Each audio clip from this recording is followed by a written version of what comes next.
The fight between Israelis and Palestinians is one of the saddest and hardest problems in the world today.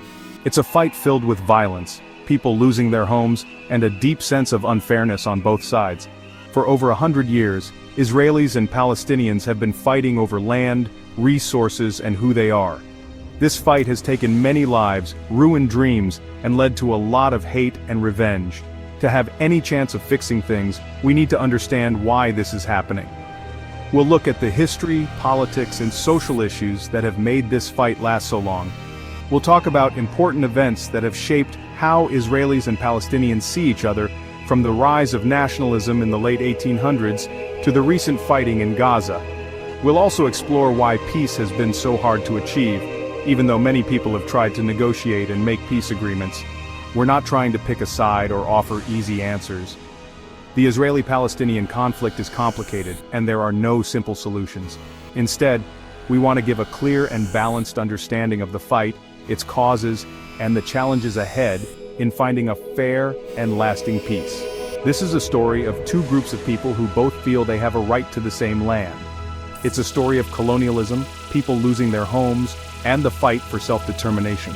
It's a story that's still happening today, and we don't know how it will end. To understand the Israeli-Palestinian conflict, we need to go back to the late 1800s when nationalism was growing in Europe and the Middle East.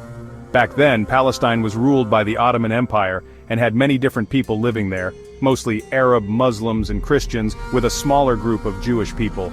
Zionism, a Jewish nationalist movement, started in Europe because of hundreds of years of prejudice against Jewish people. Zionists wanted to create a Jewish state in Palestine, the place they considered their ancient homeland.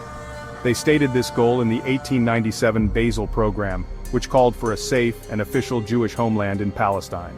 At the same time, Palestinian Arabs saw more and more Jewish people coming to Palestine, and they started to feel their own sense of national identity.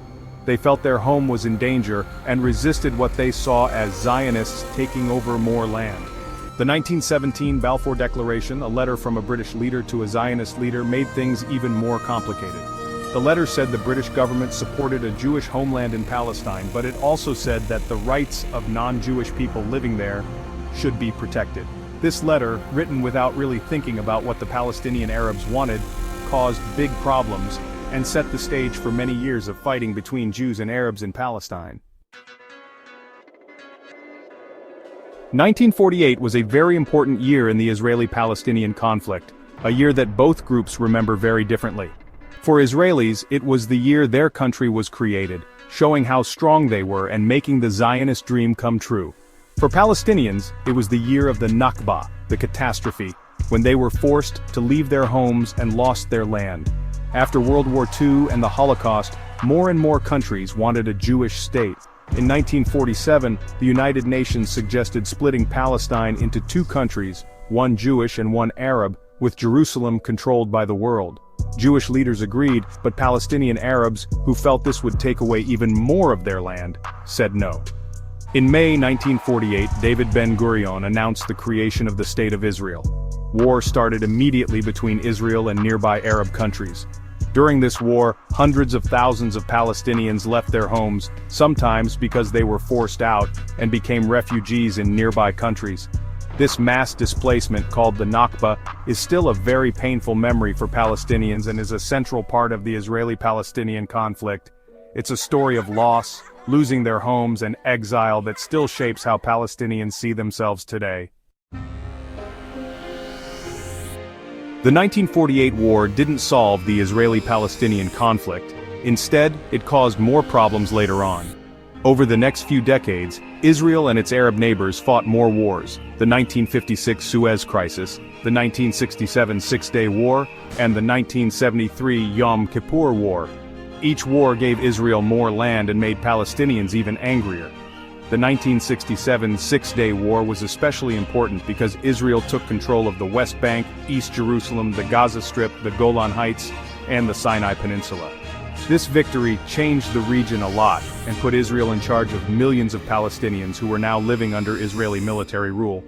The Palestinian fight for self-determination changed in the late 1900s with the First Intifada in 1987. This uprising against Israeli control, with people refusing to follow rules, protests, and some fighting, showed how frustrated Palestinians were and how much they wanted freedom. The Second Intifada, which started in 2000, was even more violent and lasted longer than the first. This uprising, with suicide bombings and Israeli military attacks, made the cycle of violence and mistrust between Israelis and Palestinians even worse.